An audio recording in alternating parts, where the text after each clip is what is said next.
The sun reflected off the lake, glittering like 1,000 tiny diamonds. Most residents of Willow Creek enjoyed the calm waters, fishing boats lazily drifting, families laughing on their docks. For the Johnsons, it had been their sanctuary for decades. The wooden dock they had built with their own hands was more than just a structure. It was memories, laughter, and family tradition. But that morning, as Mark Johnson walked toward the water with a fishing rod in hand, he noticed an unusual commotion. A familiar figure, Karen, the notorious HOA enforcer, was storming across the grass, clipboard in hand, her eyes blazing. Neighbors whispered, curious and alarmed, as Karen approached with a smirk that always hinted at mischief. "Your dock violates HOA regulations," she announced loudly, as if the entire lake was waiting for her verdict. "It has to be removed." Mark's heart sank. His dock wasn't just a piece of wood. It was the centerpiece of family summers, his children's first fishing lessons, and evenings of quiet reflection. He tried reasoning, but Karen's arrogance was impenetrable. That smug certainty of entitlement, that was her greatest weapon, and Mark knew a simple argument wouldn't stop her. By late morning, Karen returned with workers, saws buzzing, and machinery moving. Mark and his family stood helplessly on the shore as the dock was torn apart, splintered wood floating in the calm waters. His daughter, Emma, clutched her brother's hand, wide-eyed, unable to process how quickly the place that held so many memories could be destroyed. Neighbors gathered silently, some offering words of comfort, others merely curious observers. Mark clenched his fists, his mind racing. How could someone wield such petty power over families who had lived by the lake for generations? Karen stood on the shore, arms crossed, watching her victory with a grin. She had no idea that the Johnsons weren't just any family. They were determined, resourceful, and deeply connected to the lake. And Mark had a plan. He had spent years studying the lake's water system, and he knew exactly how to turn this moment of despair into a lesson that Karen and her HOA would never forget. That night, the Johnsons gathered in their living room, maps spread across the table, flashlights casting sharp shadows. Mark traced the water channels, calculating flow rates and the exact placement of the old floodgates that had been unused for decades. Emma leaned over, eyes wide. "Dad, are you really going to—" Mark nodded slowly. "Sometimes we have to protect what's ours, but we do it smart and we do it clean. No one gets hurt. Just a reminder to those who think they can push us around. The plan was meticulous.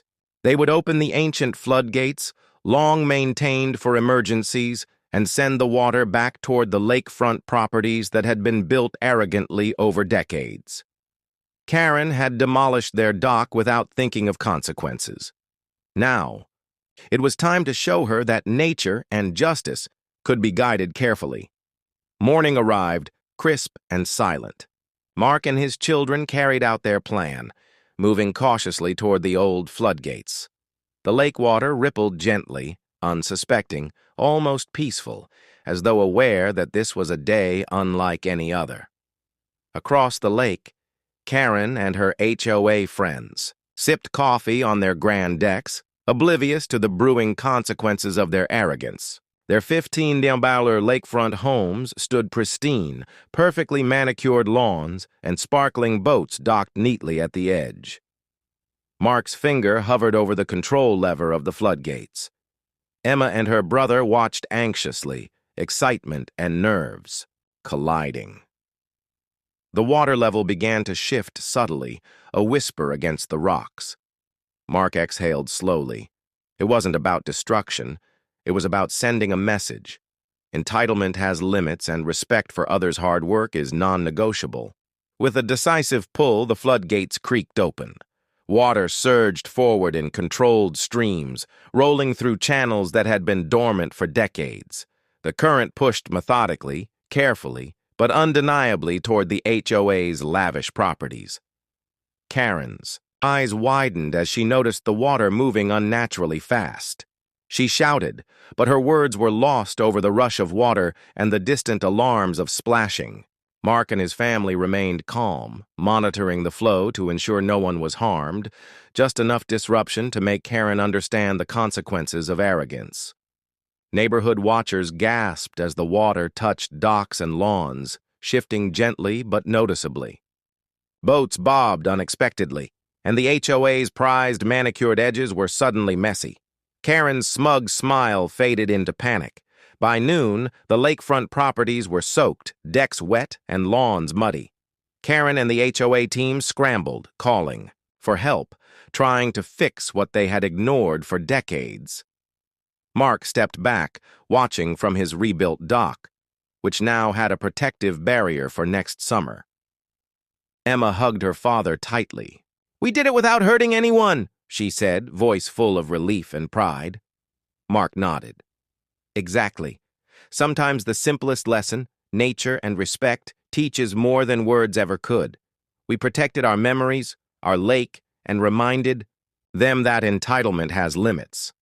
Across the lake, Karen and her friends surveyed the aftermath, learning firsthand that arrogance and disregard for others can backfire spectacularly.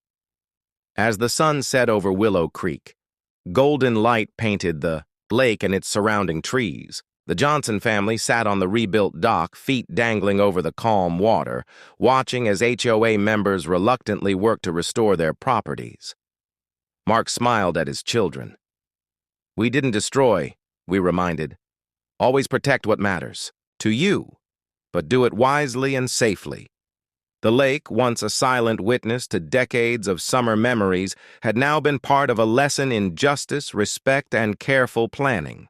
Karen and her HOA would never forget the day they underestimated a family's love for their home, their lake, and each other. And the Johnsons? They had their memories and their dock intact, stronger than ever, a symbol of courage, unity, and the subtle power of standing up for what's right.